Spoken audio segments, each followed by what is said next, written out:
ഈ കുടുംബശ്രീയിൽ എല്ലാവരോടും ഒരു കാര്യം ഞാൻ പറയണം, എന്നെ കൊണ്ട് ഇത് ഒക്കൂല. ഇതെല്ലാം ഞാൻ ചെയ്യണമെന്ന് പറഞ്ഞാൽ ബാങ്കിൽ പോകണം, പഞ്ചായത്തിൽ പോകണം, എല്ലാവരെ കൊണ്ട് ഒപ്പിടിക്കണം എന്നാ ഒരു വിലയുണ്ട്. അതുമില്ല. ആരെങ്കിലും ഇത് ഏറ്റെടുത്താലേ പറ്റുള്ളൂ. മിനി ചേച്ചി അതെന്തോന്ന് വർത്താനം പറയുന്നത്? പിന്നെ ഇതെല്ലാം ചെയ്യുന്നതായി ഈ ഫാത്തിമ ബീഗോ. അവള് സ്കൂളിന്റെ പടി പോലും കണ്ടിട്ടില്ല. എവക്കാണെങ്കിൽ കണ്ണിൽ തിമിരം. എന്നെ കൊണ്ട് പറ്റില്ല, പിള്ളേരെ സ്കൂളിൽ വിടണം. പിന്നെ ചേച്ചിയെ പോലെ കൈക്കരുത്തും എഫിഷ്യന്റുമായ ഒരു സ്ത്രീയെ ഞാൻ ഇന്നേ വരെ കണ്ടിട്ടില്ല. അതുള്ള കാര്യം.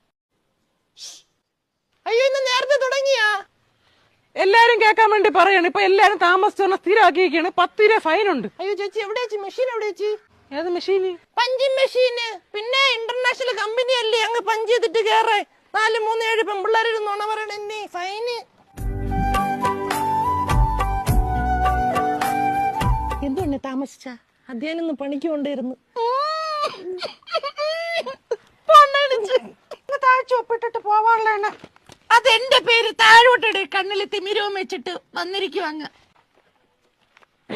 ഇതാണോണ്ടി അവള് ഉപ്പ് 3 സ്റ്റമ്പും വരച്ച് വെച്ചിട്ട് ഒപ്പന്ന് കോപ്പ്.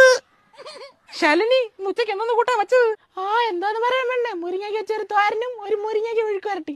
അങ്ങേർക്ക് അത് മതി. മുരിങ്ങയ്ക്ക് കൊടുത്ത് കൊടുത്ത് പിള്ളേർ 6 ആയി. കളിയും ചിരിയൊക്കെ മതി. ചുട്ടിക്കുള്ള നറുക്കിനുള്ള സമയമായി.